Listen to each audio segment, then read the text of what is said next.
30 വർഷങ്ങൾക്ക് മുമ്പ്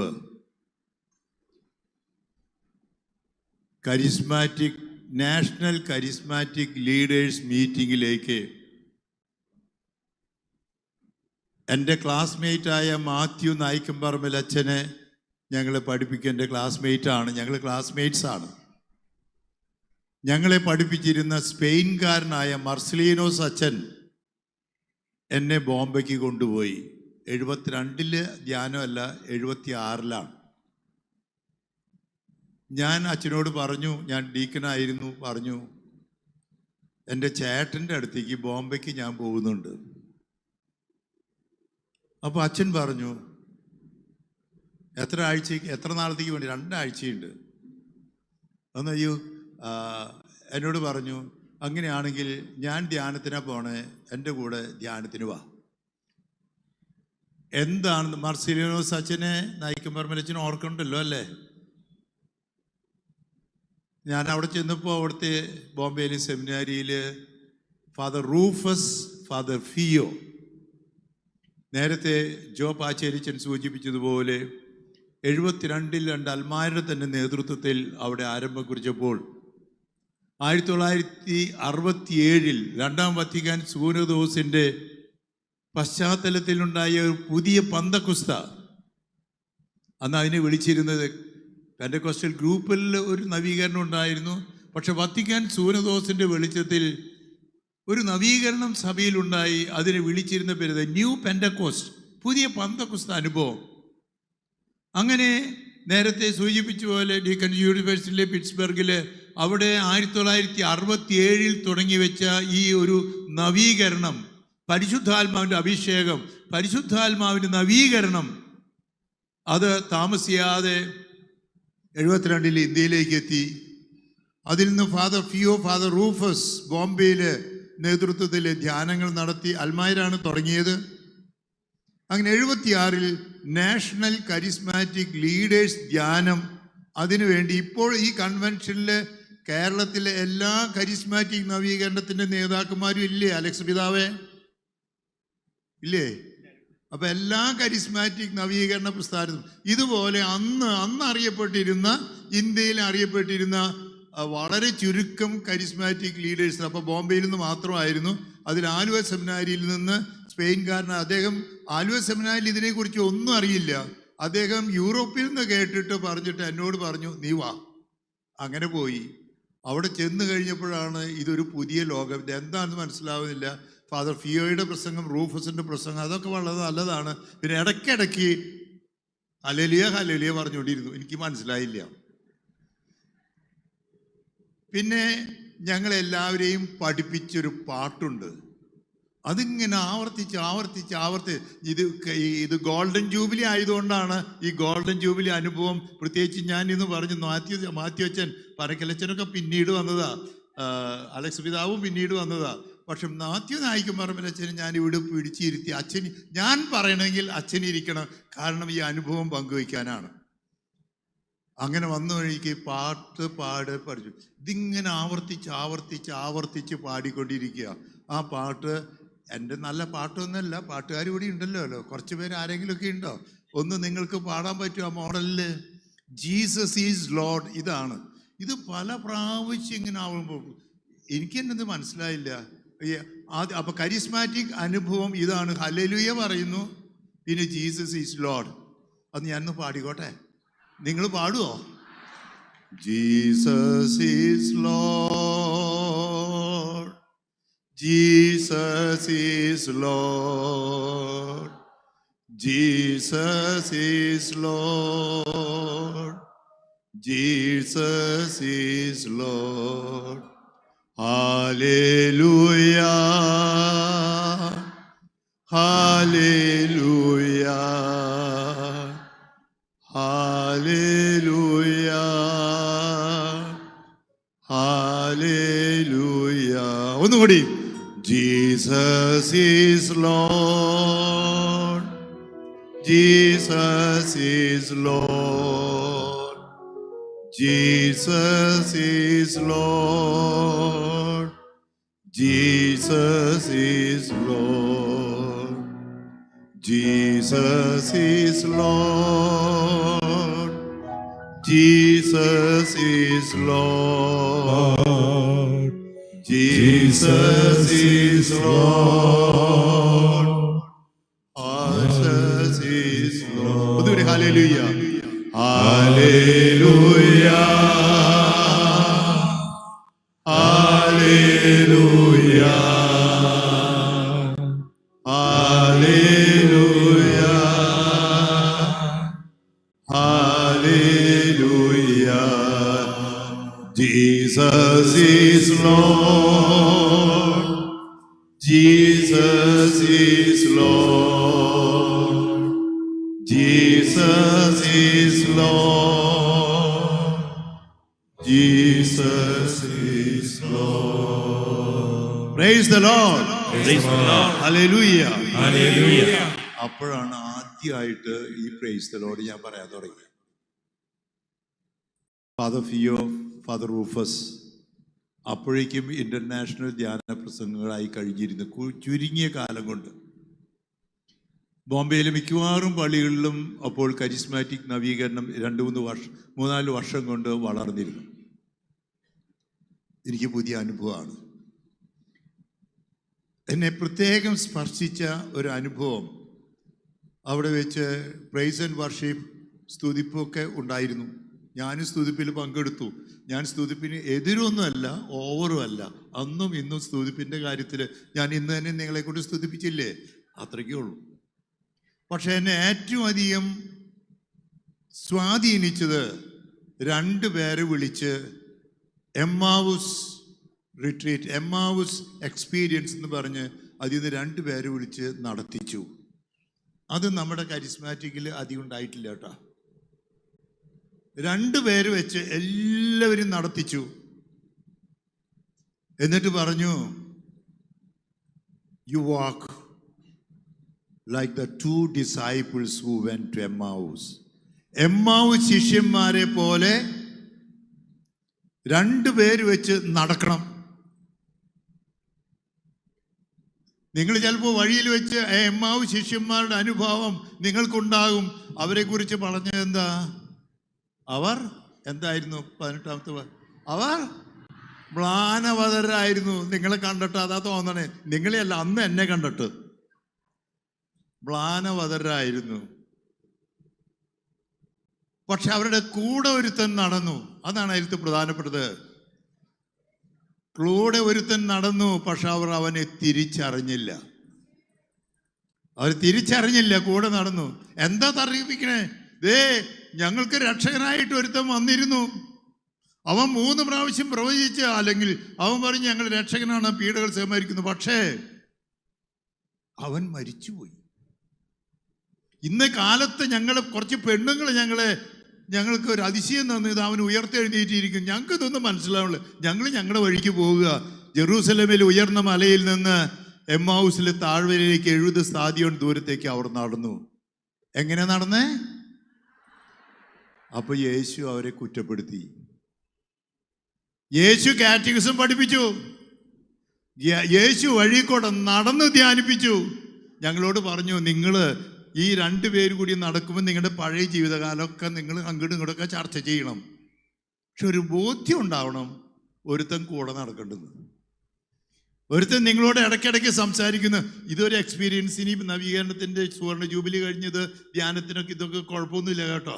ഞങ്ങൾ ആദ്യത്തെ ധ്യാനത്തിൽ പങ്കെടുത്തതാണ് ഈ എക്സ്പീരിയൻസ്, എമ്മാവൂസ് എക്സ്പീരിയൻസ്.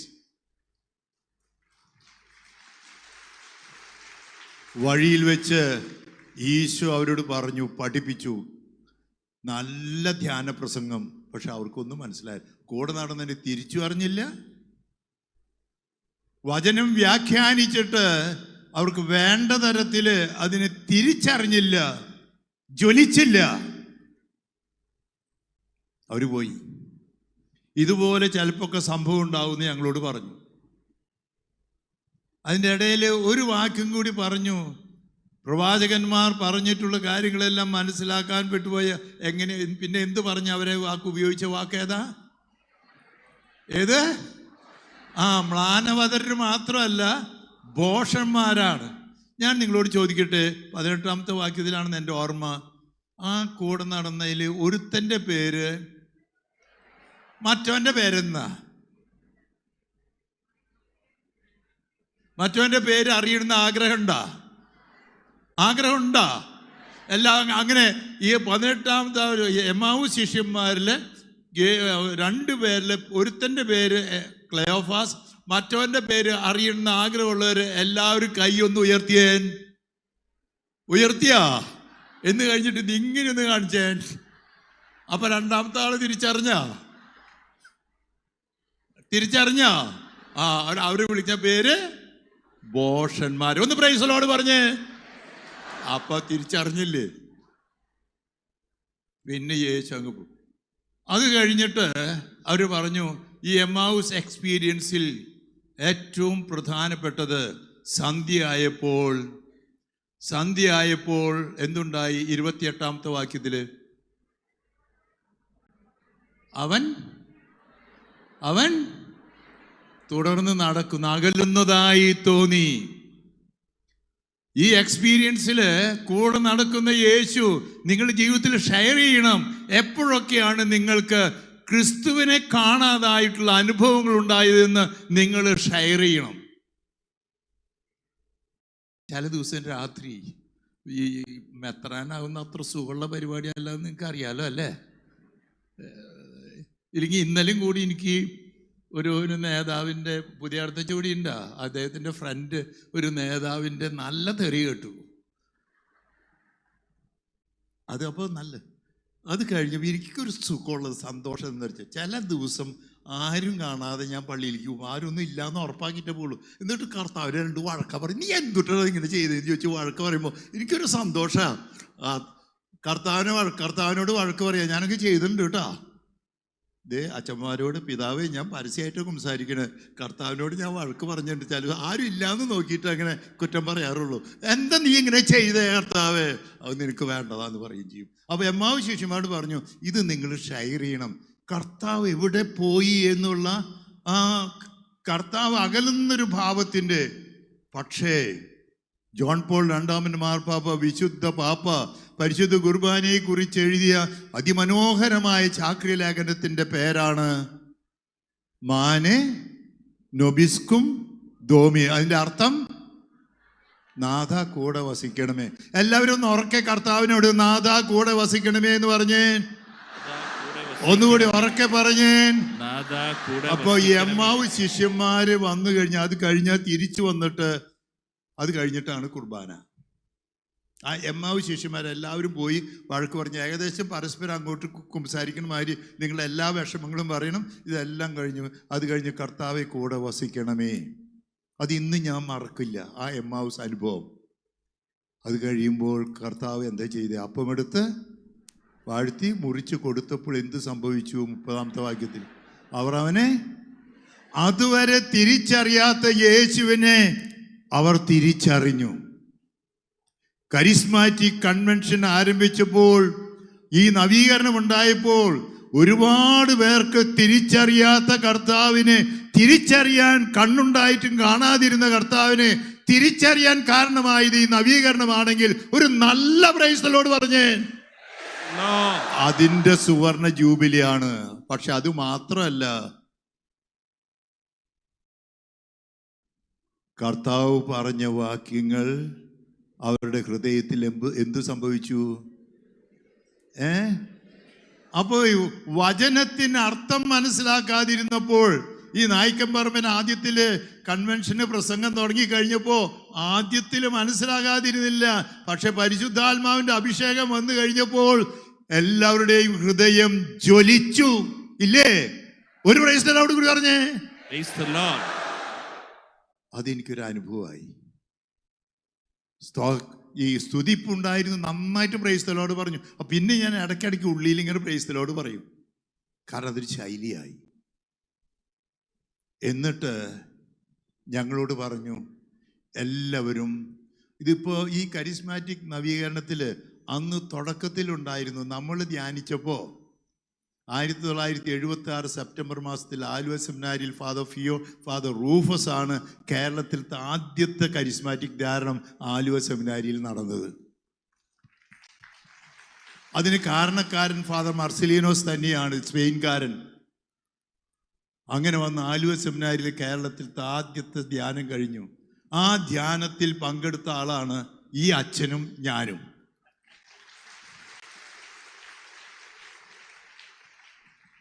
അന്ന് പറഞ്ഞു, അന്നത്തെ ധ്യാനത്തില് ഞങ്ങളോട് പറഞ്ഞു, you have to baptized in the holy spirit. Baptism in the holy spirit.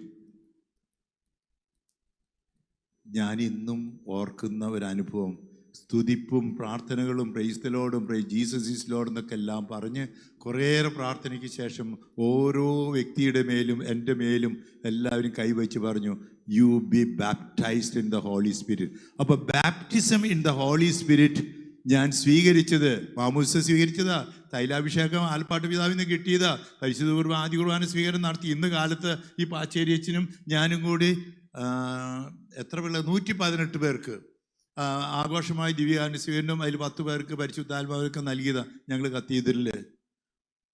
അപ്പോൾ അവിടെ നൽകിയ baptism in the holy spirit, മാമോദിസയെ കിട്ടി, തൈലാഭിഷേകത്തിൽ കിട്ടി. അച്ഛനാകുന്നതിന് മുമ്പ് baptism in the holy spirit, പരിശുദ്ധാത്മാവിലുള്ള ജ്ഞാനസ്നാനം, അത് പിന്നീട് കേരളത്തിൽ അധികം വളർന്നിട്ടില്ല അല്ലേ? Baptism in the holy spirit അധികം ഇല്ല. പക്ഷെ ആദ്യത്തിൽ 50 വർഷം മുമ്പ് അത് ബോംബെ നടന്നപ്പോൾ baptism in the holy spirit, അതുപോലെ തന്നെ എമ്മാവൂസ് എക്സ്പീരിയൻസ്, ഇത് രണ്ടും കേരളത്തിൽ അധികം ഉണ്ടായിട്ടില്ല. പക്ഷെ അന്ന് ആദ്യത്തെ അനുഭവത്തിലുള്ളതാണ്. സ്തുതിപ്പ് അന്ന് ഇന്നും ഇപ്പോൾ തന്നെ തുടരുകയും ചെയ്യുന്നു, കൂടുതലായിട്ടും തുടരുന്നു. പരിശുദ്ധാത്മാവിനോടുള്ള പ്രാർത്ഥന, ആ ധ്യാനം. അത് കഴിഞ്ഞ് ഉടനെ തന്നെ ആലുവ സെമിനാരിയിൽ കരിസ്മാറ്റിക് ധ്യാനം നടന്നു. അതാണ് 50 വർഷത്തെ കേരളത്തിലെ ആദ്യത്തെ കരിസ്മാറ്റിക് അനുഭവം. അതിൻ്റെ ജൂബിലിയാണ് ഇവിടെ ആഘോഷിക്കുന്നത്. എനിക്ക് വലിയ സന്തോഷമുണ്ട്. കേരളത്തിൽ നിന്നുള്ള, മറ്റു സ്പെയിൻകാരനാണ് അച്ഛൻ, കേരളത്തിൽ നിന്നുള്ള ആദ്യത്തെ ജീസസ് യൂത്ത്, ആദ്യത്തെ കരിസ്മാറ്റിക് ഞാനാ. ഒന്ന് പ്രൈസ് ദി ലോർഡ് ഞാൻ തന്നെ പറയുക. ഈ ആലുവ സെമിനാരിലെ ധ്യാനം കഴിഞ്ഞപ്പോൾ ഞാൻ ആ ധ്യാനത്തിൽ വളരെ ആക്റ്റീവായിട്ട് നമ്മുടെ മാറ്റിവെച്ചിട്ടുണ്ടായിരുന്നു. ഞാനത് കഴിഞ്ഞ് പട്ടം കിട്ടി. ഞങ്ങൾ 2 പേരുടെയും പട്ടത്തിൻ്റെ സുവർണ ജൂബിലിയാണ് ഇപ്പോൾ. അപ്പോൾ മാത്യുവച്ചിന് എനിക്ക് ബൊക്കെ തന്ന അപ്പോൾ തന്നെ ഞാൻ മാത്യുവച്ചിന് കൊടുക്കാൻ കാരണം സുവർണ ജൂബിലിയുടെ എല്ലാ ആശംസകളും മാത്യുവച്ചിന് ഒരു പ്രൈസ് ദി ലോർഡ് കൂടി നന്നായിട്ട് കൊടുത്തേൻ. അപ്പോൾ സുവർണ ജൂബിലി ആഘോഷിക്കുമ്പോൾ കേരളത്തിലെ കരിസ്മാറ്റിക് നവീകരണത്തിൻ്റെ ഉപജ്ഞാതാവ്, അതിനെ കൊണ്ടുവന്ന ആൾ പരിശുദ്ധാത്മാവാണ് കേട്ടോ, അല്ലാണ്ട് മാറ്റിവെച്ചനല്ല. പരിശുദ്ധാത്മാവാണ് നവീകരണത്തിൻ്റെ ആള്. എങ്കിലും അത് നടപ്പിലാക്കിയ ആള് ഞാൻ ധ്യാനം കഴിഞ്ഞ് അത് വട്ടം കഴിഞ്ഞപ്പോൾ അതുപോലെ അതൊരു കൊച്ചച്ഛനായിരുന്നു. ഇപ്പോൾ കുറച്ചൊക്കെ ഒന്ന് പരീക്ഷിച്ച് നോക്കി. യൂത്തിനെയൊക്കെ ഒരു യൂത്ത് ധ്യാനമൊക്കെ 1977. പക്ഷെ മാത്യു നായിക്കും പറമ്പലച്ചൻ പ്രായത്തിൽ എന്നേക്കാൾ ഇച്ചിരി സീനിയർ ആണെങ്കിലും ഞങ്ങൾ ഒരേ ബാച്ചാ, വിൻസെൻഷൻ. ആ ധ്യാനം കഴിഞ്ഞപ്പോഴേക്കും പിന്നെ 1-2 പേർക്ക് ഒരു തരം ഒരു അരൂപിയും ചൈതന്യമൊക്കെ ഞങ്ങൾ കണ്ടു. പക്ഷെ അവരുടെ ഒന്നും നിന്നില്ല, അതിലൊരുത്തം പോവുകയും ചെയ്തു. പക്ഷെ മാത്യു അച്ഛൻ പോട്ടയിൽ പിന്നെ പരിശുദ്ധാത്മാവിനാൽ നയിക്കപ്പെട്ട് അപ്പസ്തോല പ്രവർത്തനം 1:8 പരിശുദ്ധാത്മാവ് വന്നു കഴിയുമ്പോൾ പിന്നെ എന്ത് ചെയ്യും? ലോകത്തിന് അതിർത്തികൾ വരെ. അങ്ങനെ സാക്ഷ്യം വഹിച്ചപ്പോൾ കാര്യം പനക്കലച്ചനോടും വള്ളുവരാനച്ചനോടും ഒക്കെ സ്നേഹമുണ്ട്. പക്ഷെ മാത്യു അച്ഛനോട് പ്രത്യേകിച്ച് പറയുമ്പോൾ ആരും വിഷമം വിചാരിക്കരുത്. അങ്ങനെ കഴിഞ്ഞപ്പോൾ മാത്യു അച്ഛൻ ഒരു വളർച്ച, അല്ലെങ്കിൽ പരിശുദ്ധാത്മാവിന് നയിക്കപ്പെട്ട് വളരുകയാണ്. ഞാൻ ഒരു ധ്യാനത്തിൽ പങ്കെടുത്തു. അന്ന് 1.5 ലക്ഷത്തോളം ആൾക്കാർ ആ ധ്യാനത്തിൽ നയിക്കപ്പെട്ടിട്ടുണ്ടായിരുന്നു. അത് കഴിഞ്ഞിട്ട് ശരിയല്ലേ? ഒരു പ്രൈസ് ദി ലോർഡ്. മാത്യു അച്ഛന് തന്നതിന് ഒരു പ്രൈസ് ദി ലോർഡ് പറയേ. അപ്പോൾ സുവർണ ജൂബിലി ആഘോഷിക്കുമ്പോൾ കേരളത്തിലെ സുവർണ ജൂബിലിയിൽ ഈ കരിസ്മാറ്റിക് നവീകരണത്തിന് പരിശുദ്ധാത്മാവിന്റെ ശക്തിയാൽ ലോകത്തിന്റെ അതിർത്തികൾ വരെ സാക്ഷ്യം വഹിച്ച മാത്യു അച്ഛ, ഞങ്ങളുടെ എല്ലാവരുടെയും പേരിൽ ഈ സുവർണ ജൂബിലി വേളയിൽ പ്രത്യേകമായ വിധത്തിൽ നന്ദിയും ആശംസയും പരിശുദ്ധാത്മാവിഷയോട് പാവട്ടെ. എന്നോട് ഇങ്ങോട്ട് വരാൻ പറഞ്ഞപ്പോൾ എൻ്റെ മനസ്സിൽ നായിക്കൻ പറമ്പലച്ചനായിരുന്നു. ജൂബിലി എന്ന് കേട്ടപ്പോൾ ദൈവം നൽകിയ അനുഗ്രഹങ്ങൾക്ക് കരിസ്മാറ്റിക് നവീകരണത്തിലൂടെ കേരളത്തിലുണ്ടായ മാറ്റം അത് അത്ഭുതങ്ങളല്ല, അത്ഭുതങ്ങളും അടയാളങ്ങളും ഉണ്ടായി. ശരിയാ. യോഹന്നാൻ സുവിശേഷത്തില് 14-ാമത്തെ അധ്യായത്തിൽ 16-ാമത്തെ വാക്യത്തിൽ പറഞ്ഞ എന്താ? ഞാൻ നിങ്ങളെ. അപ്പോൾ പരിശുദ്ധാത്മാവ് വന്നു. യേശുവിൻ്റെ ഞാൻ ചോദിക്കട്ടെ, ഈശോയെ കിട്ടിയ ആൾക്കാർ ആരൊക്കെയാ? ഈശോയെ കിട്ടിയ ആൾക്കാർ ആരൊക്കെയാ? ആരാ? പരിശുദ്ധ അമ്മ. പരിശുദ്ധ അമ്മയ്ക്ക് ഈശോയെ കിട്ടിയത് എങ്ങനെയാ? ആദ്യം തന്നെ പരിശുദ്ധ അമ്മ ലൂക്കായുടെ സുവിശേഷം വായിക്കുന്ന പോലെ 1-ാമത്തെ അധ്യായം 16 മുതലുള്ള വാക്യങ്ങൾ വായിക്കുന്ന പോലെ പരിശുദ്ധ അമ്മ എന്ത് ചെയ്തു? പ്രാർത്ഥിച്ചുകൊണ്ടിരുന്നു. വചനം ശ്രവിച്ചു. ഇവിടെ വന്ന് നിങ്ങളൊക്കെ വചനം ശ്രവിക്കുന്നവരല്ലേ? ഒരു ചെവിക്കൊട കേട്ട്. പക്ഷെ മറിയം ചെയ്ത് എന്താ? ലൂക്കായുടെ സുവിശേഷം 2:19 51 വായിക്കുന്ന പോലെ മറിയം സംഗ്രഹിച്ചു. സംഗ്രഹിച്ചുകൊണ്ടും ഈശോനെ കിട്ടിയില്ല. പിന്നെ എന്ത് ചെയ്തു? സംഗ്രഹിച്ചുകൊണ്ട് മാത്രം കിട്ടിയില്ല. എലിസബത്ത് പറഞ്ഞതുപോലെ ലൂക്ക 1:41 എന്താ പറഞ്ഞേ? കർത്താവ് അരുൾ ചെയ്ത കാര്യങ്ങൾ വിശ്വസിച്ചു. വചനത്തിൽ വിശ്വസിച്ചു. അത് എന്നിട്ടും കിട്ടിയില്ല.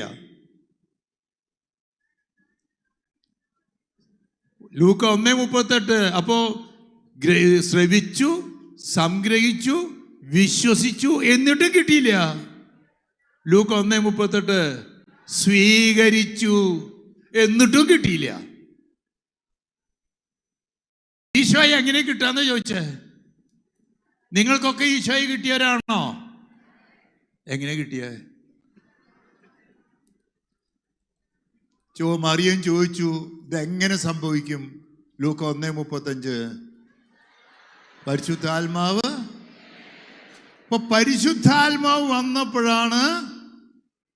അപ്പോൾ ഈ പരിശുദ്ധാത്മാവ് വന്ന് ഈശോയെ കിട്ടിക്കഴിഞ്ഞാൽ പിന്നെ ഇരിക്കപ്പൊറുതി ഉണ്ടാവില്ല. ഈ മാത്യു അച്ഛന് പിന്നീട് അത് നായിക്കമ്പറമ്പിലച്ഛനും പനക്കലച്ഛനും വള്ളൂരാനച്ഛനും പിന്നെ ആരൊക്കെയാ? ഇപ്പോ ഇതേ അലക്സ് പിതാവ്, പിന്നെ ആരൊക്കെയാ? ജോ അച്ഛൻ, പേര് മറന്നല്ലോ, ജോൺസൺ അച്ഛൻ. പിന്നെ കിട്ടി കന്യാസികൾക്ക് എന്തോരം കിട്ടിയെന്നറിയാ? ഇരിക്കപ്പൊറുതി ഉണ്ടായില്ല. അപ്പോൾ കർത്താവ് വന്നു കഴിഞ്ഞാൽ പിന്നെ ഇരിക്കപ്പൊറുതി ഉണ്ടാവില്ല. കരിസ്മാറ്റിക് നവീകരണത്തിന്റെ പ്രത്യേകതയാണ് പരിശുദ്ധാത്മാവെന്നാൽ ഈശോയെ കിട്ടും. എങ്ങനെ കിട്ടിയേ? കിട്ടിക്കഴിഞ്ഞപ്പോൾ വചനം മാംസം ധരിച്ച് യോഹന്നാൻ 1:14 നമ്മുടെ ഇടയിൽ വസിച്ചു. അങ്ങനെ വന്ന് ഇരിക്കപ്പൊറുതി ഇല്ലാണ്ടായപ്പോൾ എന്ത് ചെയ്തു? ആവശ്യത്തിലുള്ളിടത്ത് എല്ലായിടത്തേക്കും പോയി. പനക്കിലച്ച, മാത്യുവച്ച, പിതാവേ, ജോച്ച, ജോൺസൺ അച്ഛ, എത്ര സ്ഥലത്തേക്കാണ് നിങ്ങൾ പോയില്ലേ? നീ ഇപ്പം ഇംഗ്ലീഷ് സെക്ഷനിലാണെങ്കിൽ അഗസ്റ്റിനച്ഛൻ്റെ നേതൃത്വത്തിൽ എത്ര സ്ഥലത്തേക്കാണ് പോയേ? ലോകത്തിൻ്റെ എല്ലാ ഭാഗത്തു നിന്നും തുടങ്ങി. പരിശുദ്ധാത്മാവ് വന്നു കഴിഞ്ഞപ്പോൾ എലിസബത്തിന് എന്ത് സംഭവിച്ചു? ഈശോ ചെന്ന് കഴിഞ്ഞപ്പോൾ പരിശുദ്ധാത്മാവ് നിറഞ്ഞവളായി. ഈശോയെ സംവഹിച്ചു. ഈശോ സംവഹിച്ചു പോയപ്പോൾ പരിശുദ്ധാത്മാവ് വന്നു. ഈശോയെ പ്രസവിച്ചു, പ്രദാനം ചെയ്തു, പ്രഘോഷിച്ചു. അങ്ങനെ ഈശോയെ കൊടുത്ത പരിശുദ്ധ അമ്മ. ഇന്ന് ഈശോയെ കിട്ടണമെങ്കിൽ പരിശുദ്ധാത്മാവ് വരണം. കരിസ്മാറ്റിക് നവീകരണത്തിൽ ഈ പരിശുദ്ധാത്മാവിൻ്റെ അഭിഷേകമാണ് ഇതിൽ ഏറ്റവും പ്രധാനപ്പെട്ടത്. അങ്ങനെ പോട്ടയിൽ നിന്ന് തുടങ്ങി ഇപ്പോൾ കരിസ്മാറ്റിക് ഇന്റർനാഷണൽ കരിസ്മാറ്റിക് പ്രസ്ഥാനത്തിൽ ഡിവൈൻ ധ്യാന കേന്ദ്രം ഇന്ന് അറിയപ്പെടുന്നുണ്ടെങ്കിലും അതിൻ്റെ ഉത്ഭവം പോട്ടയിലല്ലേ? അവിടെ നിന്നും തുടങ്ങിയ ഇന്ത്യയുടെ ഇത് ഇന്റർനാഷണൽ ആയിട്ട് വളർന്നു. തീർച്ചയായിട്ടും ഈ ജൂബിലി വേളയിൽ നമുക്ക് നന്ദി പറയാം. ഈ നവീകരണത്തിൻ്റെ ധ്യാന കേന്ദ്രങ്ങൾ എത്രയുണ്ട്? വട്ടാഴ്ച വന്ന 106 ധ്യാന കേന്ദ്രങ്ങൾ പ്രശസ്തമായ രീതിയിൽ ഈ പരിശുദ്ധ കോട്ടയിൽ നിന്ന് തുടങ്ങിയിട്ട് ഈ 50 വർഷത്തിനുള്ളിൽ കേരളത്തിൽ 106 ധ്യാന കേന്ദ്രങ്ങളുണ്ട്. നമുക്ക് ഉറക്കെ ദൈവത്തിന് നന്ദി പറഞ്ഞ് പ്രൈസ് ദി ലോർഡ് പറയണ്ടേ? എന്തുമാത്രം ദൈവാനുഗ്രഹങ്ങളാണ്.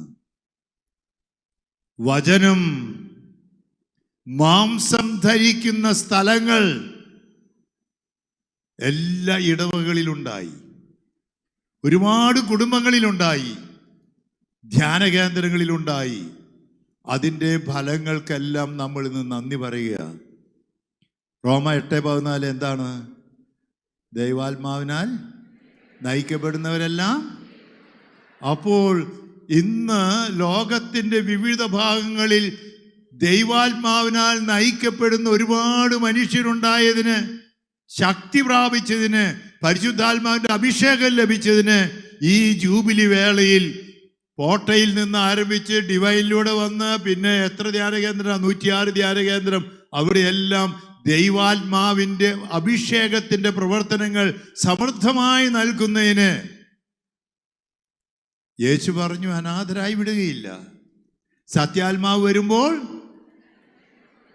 അപ്പോൾ യോഹന്നാൻ സുവിശേഷം 16:7-8 പറഞ്ഞ അവനെ എന്തൊക്കെ പഠിപ്പിക്കും? പാപത്തെക്കുറിച്ച്, നീതിയെക്കുറിച്ച് എല്ലാം പഠിപ്പിക്കും. ആ പരിശുദ്ധാത്മാവിനാൽ നവീകരിക്കപ്പെട്ട് യേശു വന്നത്തെ ആദ്യത്തെ പ്രസംഗം മാർക്കോസ് 1:15 എന്താണ്? സമയം സമാഗതമായി. അങ്ങനെ അനുതാപത്തിലേക്ക് എത്ര പേര്, ദൈവത്തിന്റെ സുവിശേഷത്തിൽ വിശ്വസിച്ച എത്ര പേര്, യേശുവിൻ്റെ ശിഷ്യരായി തീർന്ന എത്ര പേര്, അങ്ങനെ വരുന്നതിന് നന്ദി പറയലാണ് ഈ ഗോൾഡൻ ജൂബിലി. ലേവ്യരുടെ പുസ്തകത്തിൽ 25-ാമത്തെ അധ്യായത്തിൽ പറഞ്ഞ എന്താ?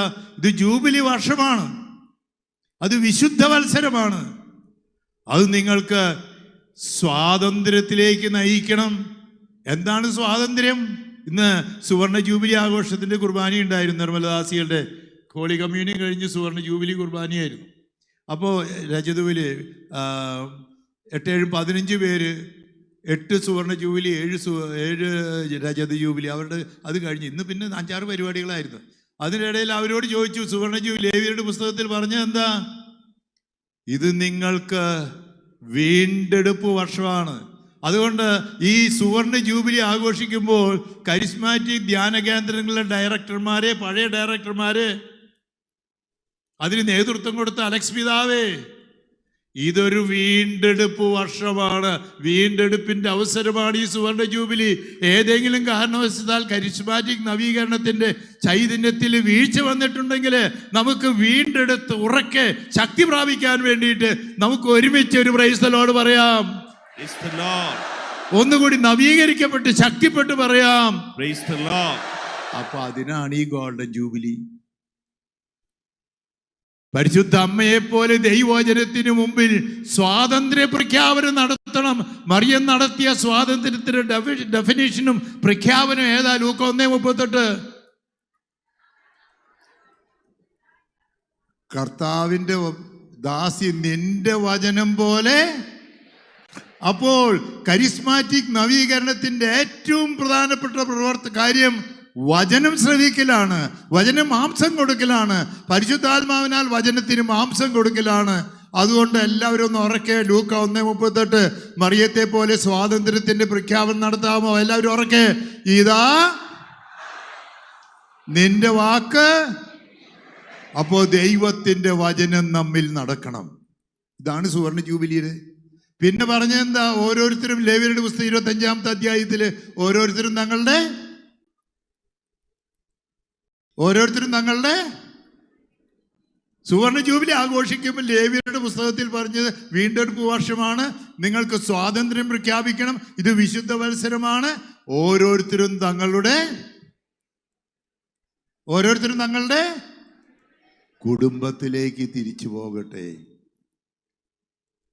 ചോദിക്കട്ടെ, എന്താ നമ്മുടെ കുടുംബം? സിസ്റ്റർമാരോട് ചോദിക്കട്ടെ, നിങ്ങളുടെ കുടുംബം ഏതാ? അച്ഛന്മാരോട് ചോദിക്കട്ടെ, നിങ്ങളുടെ കുടുംബം ഏതാ? അൽമാരോട് ചോദിക്കട്ടെ, നിങ്ങളുടെ കുടുംബം ഏതാ?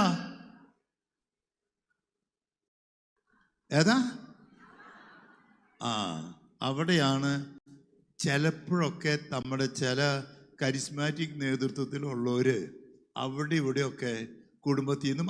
ഒട്ടാഴ്ച വന്നു ദേവരി ധ്യാനം. ഒരു നല്ല കയ്യടിയോട് സ്വാഗതം പറയേ. കുടുംബത്തിലേക്ക് തിരിച്ചു പോകാനാ പറഞ്ഞത് ഞാനിപ്പോ. എന്താ കുടുംബം? നമ്മൾ ജനിച്ചു വളർന്ന കുടുംബമുണ്ട്, സന്യാസ സമൂഹത്തിന്റെ കുടുംബമുണ്ട്, ഇടവകയുടെ രൂപതയുടെ കുടുംബമുണ്ട്. നമ്മുടെ കുടുംബം ഏതാ? ഈശോ ശിരസും, കൊരിന്ത്യക്കാർക്ക് 11-12 അധ്യായം, നമ്മൾ അവയവങ്ങളുമായ കുടുംബം. ഈശോ തായ്തണ്ടും നമ്മൾ ശിഖരങ്ങളുമായ കുടുംബം. ഈശോ മൂലക്കല്ലും നമ്മൾ അതിന്മേൽ ഭവനങ്ങളായ ഓരോ കല്ലുകളായ കുടുംബം. ഈശോ നല്ല ഇടയനും അജഗണമായ കുടുംബം. എഫേസ്യർക്ക് 5-ാമത്തെ അധ്യായത്തിൽ വായിക്കുന്ന പോലെ ഈശോ മണവാളനും സഭ മണവാട്ടിയുമായ കുടുംബം. ആ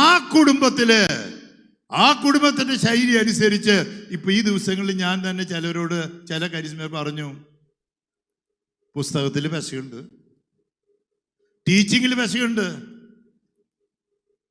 ഈ കൗൺസിലിങ്ങിന്റെ ലക്ഷ്യം പണമുണ്ടാക്കലല്ല, ലൈംഗിക സന്തോഷങ്ങളല്ല.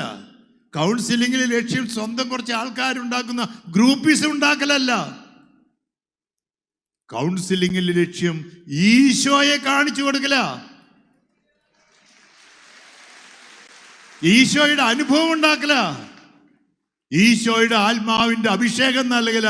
അല്ലാണ്ട് ഞാൻ എന്ന ഭാവം ഉണ്ടാകാൻ പാടില്ല. ഈശോ മാത്രമേ പാടുള്ളൂ. ഈശോ ആത്മാവിന്റെ വാക്കുകൾ മാത്രമേ കൗൺസിലിംഗ് ഉണ്ടാകാൻ പാടുള്ളൂ. ശരിയല്ല അച്ഛാ? ശരിയല്ലേ പിതാവേ? അപ്പൊ കുടുംബത്തിലേക്ക് തിരിച്ചു പോകണം. പിന്നെ ഒരു കാര്യം പറഞ്ഞു, ഓരോരുത്തർക്കും തങ്ങൾ ജൂബിലിയിൽ വേണ്ടത് ലേവിയരുടെ പുസ്തകത്തിൽ പറഞ്ഞ് ഓരോരുത്തർക്കും തങ്ങളുടെ എന്ത് തിരിച്ചു കിട്ടണം? എന്ത് തിരിച്ചു കിട്ടണം? സ്വത്ത് തിരികെ കിട്ടണം. 50 വർഷം മുമ്പ് നായ്ക്കൽ പറമ്പിൽ അച്ഛൻ്റെ നേതൃത്വത്തിൽ ആരംഭിച്ച കരിസ്മാറ്റിക് നവീകരണം ഇന്ന് വളർന്ന് 106 ധ്യാന കേന്ദ്രങ്ങളിൽ. അതിൽ അട്ടപ്പാടിയും പെട്ടു, ജെറൂസലം ധ്യാന കേന്ദ്രം പെട്ടു, ഡിവൈനും പെട്ടു. അവിടെ അവിടെയുണ്ട്, ഈ തലശ്ശേരിയിലും മാനന്തവാടിയിലും ഒക്കെ ഉണ്ട്. ഇവിടെ എല്ലാം സ്വത്ത് തിരിച്ചു കിട്ടണം. എന്താണ് സ്വത്ത്? 50 വർഷം മുമ്പ് കരിസ്മാറ്റിക് ധ്യാനത്തിൽ പങ്കെടുത്തപ്പോൾ എനിക്ക് കിട്ടിയത്, 50 വർഷം മുമ്പ് മാറ്റിവെച്ച ആ ധ്യാനത്തിൽ പങ്കെടുത്തപ്പോൾ കിട്ടിയത് എന്താ? ആ സ്വത്ത് എന്താ? ഈശോയുടെ ആത്മാവിനെ, ഈശോയെയും അവിടുത്തെ ആത്മാവിനെയും കിട്ടിയത് പിതാവ് തന്നത്. ഇതാണ് നമ്മുടെ സ്വത്ത്. Praise the Lord. ആ സ്വത്ത് ഏതെങ്കിലും തരത്തിൽ നഷ്ടപ്പെട്ട് ലോകത്തിന്റെ ആകർഷണങ്ങളിൽ മറ്റെന്തെങ്കിലും തരത്തിലുള്ള സ്വത്തുകൾക്കായിട്ട് പോയിട്ടുണ്ടെങ്കിൽ അതെല്ലാം ഉപേക്ഷിച്ച് ഈ ശരിയായ സ്വത്ത്, ആത്മാവിന്റെ നവീകരണത്തിന്റെ സ്വത്ത്, അത് തിരിച്ചു കിട്ടണം. അതിനാണ് ഈ ജൂബിലി. ഒന്ന് പ്രൈസ് ദി ലോർഡ് പറയാമോ? അപ്പോ നമുക്ക് ഞാനിത് പറഞ്ഞു കഴിഞ്ഞാൽ ഈ സ്വത്ത് തിരിച്ചു കിട്ടാൻ വേണ്ടി നമുക്ക് ഒരു സ്തുതിപ്പ് നടത്തണം കേട്ടാ, ആത്മാവിൻ്റെ അഭിഷേകത്തിനായിട്ട്. അലക്സ് പിതാവ് ഞാനും കൂടി മെത്രാനെടുത്ത ശക്തിയോടുകൂടി ഒരു ആശീർവാദവും തന്നാൽ എൻ്റെ ടോക്ക് അവസാനിച്ചു. അപ്പോൾ പക്ഷെ ഒരു കാര്യം കൂടി ഓർമ്മ വേണമെന്ന് ലേവ്യരുടെ പുസ്തകത്തിൽ പറഞ്ഞു. സ്വാതന്ത്ര്യം കിട്ടണം, കുടുംബത്തിലേക്ക് പോകണം, സ്വത്ത് തിരിച്ചു കിട്ടണം. ഒരു കാര്യം കൂടി വേണമെന്ന് ബോധ്യം ഉണ്ടാവണം. ഓരോരുത്തരും തങ്ങളുടെ അവകാശ സ്ഥലത്തേക്ക് പോകട്ടെ. അവകാശ സ്ഥലത്തെക്കുറിച്ചുള്ള ബോധ്യപ്പെടുത്തലാണ് കരിസ്മാറ്റിക് ധ്യാനത്തിന്റെ ലക്ഷ്യം. എമ്മാവൂസ് ശിഷ്യന്മാര് എമ്മാവൂസിൽ ചെന്ന് ഈശോ അപ്പം മുറിച്ച് കൊടുത്തപ്പോൾ അവരുടെ കണ്ണു തുറന്നു, അവരുടെ ഹൃദയം ജ്വലിച്ചു. അവർ പിന്നെ ഈശോയെ മനുഷ്യരൂപത്തിലല്ല കണ്ടത്, അപ്പത്തിന്റെ രൂപത്തിലാ അവർ ഈശോയെ കണ്ടത്. ഹൃദയത്തിൽ കണ്ടപ്പോൾ വചനത്തിന്റെ രൂപത്തിലാ. പക്ഷേ ഈശോ പറഞ്ഞ മറ്റൊരു രൂപത്തിൽ അവർ ഈശോയെ കണ്ടില്ല. എന്താണ് മറ്റൊരു രൂപം? 2-3 പേർ എൻ്റെ നാമത്തിൽ ഒന്നിച്ചു കൂടിയാൽ ആ രൂപത്തിൽ എമ്മാവുസിൽ കണ്ടില്ല. അവരായിരിക്കേണ്ട കൂട്ടായ്മ ഇന്ന് അത് പറഞ്ഞു. എന്താണ് ലൂക്ക 24:49 പറഞ്ഞത്? എന്താ? അപ്പോസ്തല പ്രവർത്തനം 1:4 പറഞ്ഞത് എന്താ? അത്യുന്നതങ്ങളിൽ ശക്തി സംഭരിക്കുന്നവരെ ജെറൂസലത്തിൽ വസിക്കുക. ഈ കൂട്ടായ്മയിൽ താമസിക്കണം. പന്തക്കുസ്ത അനുഭവത്തിന് ശേഷം മാത്രമേ നിങ്ങൾ ഹോളി മാസം ആവുള്ളൂ, നിങ്ങൾ ഐക്യപ്പെടുന്നവരാകുള്ളൂ. പക്ഷെ അവര് സ്വന്തം വഴിക്ക് പോയി. അപ്പോൾ ഈശോയെ അവരെ കണ്ടില്ല. അവർ കണ്ണു തുറന്നപ്പോൾ അവർ എഴുന്നേറ്റു, തിരിച്ചു പോയി, മാനസാന്തരപ്പെട്ടു, ജെറൂസലത്തിൽ പോയി. അവിടെ വന്നപ്പോൾ അവർ ശിഷ്യന്മാർ പറയാണ് ക്രിസ്തു സത്യമായിട്ട് ഉയർത്തെഴുന്നേറ്റു. അപ്പൊ ഇവര് ഈശോയെ കണ്ട വിവരം പറഞ്ഞു. അപ്പോൾ ഇതാണ് ഈ അവകാശ സ്ഥലത്തെ കുറിച്ച് ഓർക്കുമ്പോൾ, ഈശോയെ കിട്ടണമെങ്കിൽ ഈ കൂട്ടായ്മയിലുണ്ട്. ഈ എളിയവരിൽ ഒരുവരും ചെയ്തപ്പോൾ എനിക്ക് തന്നെയാണ് ചെയ്തത്, മത്തായി 25:40. അവിടെയും ഈശോയെ കണ്ടെത്തണം. അവർ തിരിച്ചു വന്നു, ശക്തി സംഭരിച്ചു, ആത്മാവ് കിട്ടി, പിന്നെ അതിർത്തികൾ വരെ പോവുകയാണ്. ആ എമ്മാവ് ശിഷ്യന്മാരുടെ അനുഭവം. ഇതുപോലെ ഈ സുവർണ ജൂബിലി വേളയിൽ നമുക്ക് ഏതെങ്കിലും തരത്തിൽ കൂട്ടായ്മയിൽ നിന്ന്, അത് കുടുംബത്തിന്റെ കൂട്ടായ്മയുണ്ട്, സന്യാസ സമൂഹത്തിന്റെ കൂട്ടായ്മയുണ്ട്, ഇടവകയുടെ സഭയുടെ രൂപതയുടെ ഒക്കെ കൂട്ടായ്മയുണ്ട്. ഒക്കെ ചിലപ്പോൾ ഞങ്ങളൊക്കെ പറയും, ഞാൻ ഒരാളോട് ചോദിച്ചു, ഒരു സിദ്ധൻ എന്ന് പറയുന്നത് എന്താ? അപ്പൊ നേരിട്ട് പരിശുദ്ധാത്മാവ് എന്നോട് ചോദിച്ചു, അതുകൊണ്ട് ഞാൻ പരിശുദ്ധാത്മാവിനെ അനുസരിക്കുള്ളൂ, മെത്രാനെയോ അച്ഛന്മാരെയോ സഭേനോ ആരും ഞാൻ അനുസരിക്കില്ല. കാരണം എനിക്ക് ഡയറക്റ്റാണ് പരിശുദ്ധാത്മാവിൽ നിന്ന് അനുഗ്രഹം കിട്ടിയെന്നുള്ളത്. കൂട്ടായ്മയില്ലാതെ സ്വന്തം വഴിക്ക് പോയി. ഈ ദിവസങ്ങളിൽ ഞാൻ പേര് പറഞ്ഞില്ല, ഇപ്പം നിങ്ങൾക്ക് തന്നെ അറിയാലോ, തൃശ്ശൂർ ഭാഗത്തുള്ള കുറേ ഗ്രൂപ്പുകളുണ്ടല്ലോ, നിങ്ങൾക്ക് അറിയാലോ അല്ലേ, കുറേ ഗ്രൂപ്പുകൾ. അതിലൊരു ഗ്രൂപ്പിലത്തെ ആൾക്കാർ എന്നെ വന്നിട്ട് സെക്രട്ടറിച്ച കൂടി ഇരിക്കുന്നുണ്ട്. എന്നെ കണ്ടില്ല, സെക്രട്ടറിച്ചിനെ കണ്ടു, അച്ഛനെ ഇരിക്കുന്ന ചിരിക്കുക. എന്താണെന്ന് വെച്ചാൽ ഞങ്ങൾ മാതാവിനോടുള്ളൊരു ഭക്തിയോടുകൂടി ഞങ്ങളൊരു കൺവെൻഷൻ നടത്തുന്നുണ്ട്, പിതാവ് വന്ന് അതൊന്ന് ഉദ്ഘാടനം ചെയ്യണം. ഞാൻ ഉദ്ഘാടനം ചെയ്താൽ പിന്നെ പരിശുദ്ധാത്മാവല്ല, വേറെ ആത്മാവ് അവർക്കൊക്കെ കിട്ടും. ഞാൻ എന്തായാലും അത് കേട്ട വഴിക്ക് ഉടനെ പറഞ്ഞു, ഞാൻ ചെല്ലുന്നത് അവർ ചെയ്യുന്നത് സഭയുടെ അംഗീകാരം കിട്ടാനാ, എന്നാൽ സഭയുമായിട്ട് യാതൊരു ബന്ധവുമില്ല. അങ്ങനെ കുറേ സിദ്ധന്മാരുണ്ട്. കൂട്ടായ്മ, യേശുവിനോടുള്ള കൂട്ടായ്മ, യേശു സ്ഥാപിച്ച സഭയോടുള്ള കൂട്ടായ്മ. ആ കൂട്ടായ്മയിലാണ് നമ്മൾ അവകാശ സ്ഥലത്തെ കുറിച്ച് ചിന്തിക്കേണ്ടത്. ഏതാ അവകാശ സ്ഥലം? ലേവിയരുടെ പുസ്തകത്തിലെ 25-ാമത്തെ അധ്യായത്തിൽ അവകാശ സ്ഥലത്തെ കുറിച്ച് ബോധ്യപ്പെടണം. അതുകൊണ്ട് ഈ ജൂബിലി ആഘോഷിക്കുമ്പോൾ എന്തിനാണ് ജീവിക്കുന്നതെന്ന ചോദ്യത്തിന് ഉത്തരം കണ്ടെത്താത്തവരാരും ഈ നവീകരണ ധ്യാനത്തിൽ പങ്കെടുത്തില്ല. എന്തിനാ ജീവിക്കണേ?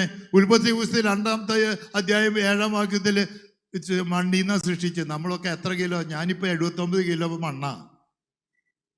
അതില് ജീവശ്വാസം കൊടുത്തപ്പോൾ 75-79 കിലോയുള്ള ഒരു മൃഗമാണ്, ജീവിയാണ്, ജന്തുവാണ് ഞാൻ. അതിന്റെ എല്ലാ സ്വഭാവം എൻ്റെ കയ്യിലുണ്ട്. അതില്ലാത്ത വല്ലവരും ഇവിടെ ഇരിക്കണ്ട. ഇല്ലേ? എല്ലാവർക്കും ഇല്ലേ? അതിൽ ഉൽപ്പത്തി പുസ്തകം 2-ാമത്തെ അധ്യായം 9-17 വാക്യത്തിൽ അവര് നന്മകളുടെ വൃക്ഷത്തിന്റെ അടുത്ത് നിർത്തിയിട്ട് പറഞ്ഞു, ഇതാണ് അറിവ്, ഇതാണ് നന്മ, ഇതാണ് തിന്മ, അതിൽ നീ സ്വാതന്ത്ര്യം കൊടുത്തു, ബുദ്ധിയുള്ള മൃഗമായി. ആ മനുഷ്യരോട് പറയണം, നീ ബുദ്ധിയുള്ള മൃഗം മാത്രമല്ല. ഉൽപ്പത്തി പുസ്തകം 1:26 വായിക്കുന്ന പോലെ എന്താണ് ദൈവം മനുഷ്യനെ സൃഷ്ടിച്ചത്? തൻ്റെ ഛായയിലും. അപ്പൊ ഈ ദൈവത്തിന്റെ ഛായ, ആത്മാവ് മനുഷ്യന് കിട്ടിയത് എന്നാ? ചോദ്യം ഇതാണ്. ദൈവത്തിന്റെ ഛായ, ആത്മാവ് എന്നാ നിങ്ങൾക്ക് കിട്ടിയേ? എനിക്കും കിട്ടിയേ എന്നാ? മാമോദിസയില. അപ്പൊ അതിനു മുമ്പ് ദൈവത്തിന്റെ ഛായ ഇല്ലേ?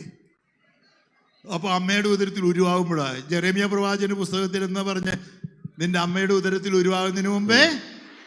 അപ്പൊ നിങ്ങൾക്ക് ഈ ദൈവത്തിന്റെ ഛായ എന്നാ തുടങ്ങിയത്? ജനിക്കുന്നതിന് മുമ്പേ, ഉത്ഭവിക്കുന്നതിന് മുമ്പേ, അമ്മയുടെ ഉദരത്തിൽ ഉരുവാകുന്നതിന് മുമ്പേ ദൈവത്തിന്റെ ഛായ കിട്ടിയതാ. ശരിയല്ലേ? ഞാൻ പറഞ്ഞതിൽ തെറ്റുണ്ടോ പിതാവേ? ആ ദൈവത്തിന്റെ ഛായയുള്ള മനുഷ്യ, നീ ജീവിക്കുന്നത് 6 അടി മണ്ണോടുകൂടി ചാവാനാണോ, മരിക്കാനാണോ ജീവിക്കണേ? തിന്നാനാണോ, കുടിക്കാനാണോ, രമിക്കാനാണോ ജീവിക്കണേ? കിടന്നുറങ്ങാനാണോ? പിന്നെ എന്തിനു ജീവിക്കണേ? അവകാശ സ്ഥലം ഏതാ? യോഹന്നാൻ 14:3 ഞാൻ ആയിരിക്കുന്നിടത്ത്. സംശയം തോന്നിയ തോമാസ് ലീഹായുടെ ചോദ്യത്തിന് ഉത്തരമായിട്ട് യോഹന്നാൻ 14:6 വായിച്ചെന്താ? ഞാനാകുന്നു വഴിയും സത്യവും. പക്ഷേ അവിടെയും ലക്ഷ്യമല്ല. ഈശോ അതിൻ്റെ 2ാം ഭാഗം എന്താ? ഞാൻ വഴിയല്ലാതെ ആരും. ഞാൻ ഇവിടെയുള്ള എല്ലാ ധ്യാനഗുരുക്കന്മാരും ധ്യാനത്തിൽ പങ്കെടുക്കുന്നവരോട് ചോദിക്കുക, യോഹന്നാൻ സുവിശേഷം 14-ാമത്തെ അധ്യായം 6-ാം വാക്യത്തിൻ്റെ 2ാം ഭാഗത്തിൻ്റെ ആദ്യ ഭാഗം നിങ്ങൾ ശരിക്കും ധ്യാനിച്ചിട്ടുണ്ടാ? അത് കൃത്യമായിട്ട് പറഞ്ഞിട്ടുണ്ടാ? ഒട്ടായിച്ച ശരിക്കും പറഞ്ഞിട്ടുണ്ടോന്നാ ചോദിച്ചേ. എന്താണ് ആ വാക്ക്? ലക്ഷ്യം പിതാവിൻ്റെ ഭവനം, സ്വർഗം, അവകാശ സ്ഥലം. ദൈവത്തിൻ്റെ ഛായയിലും സാദൃശ്യത്തിലും സൃഷ്ടിക്കപ്പെട്ട ഓരോ മനുഷ്യൻ്റെയും ലക്ഷ്യം പിതാവിൻ്റെ ഭവനം, സ്വർഗമാണെന്ന് ബോധ്യമുള്ളവര് വിശ്വാസത്തോടെ ഒരു ഹല്ലേലൂയ പറഞ്ഞേൻ. വിശ്വാസമുണ്ട്. പക്ഷെ അതിൻ്റെ ഇടയ്ക്ക് ഈശോ പറഞ്ഞ വാക്യത്തിന് നിങ്ങൾക്ക് ബോധ്യമുണ്ടോ എന്ന ചോദ്യം. ആ വാക്ക് ഏതാണ്?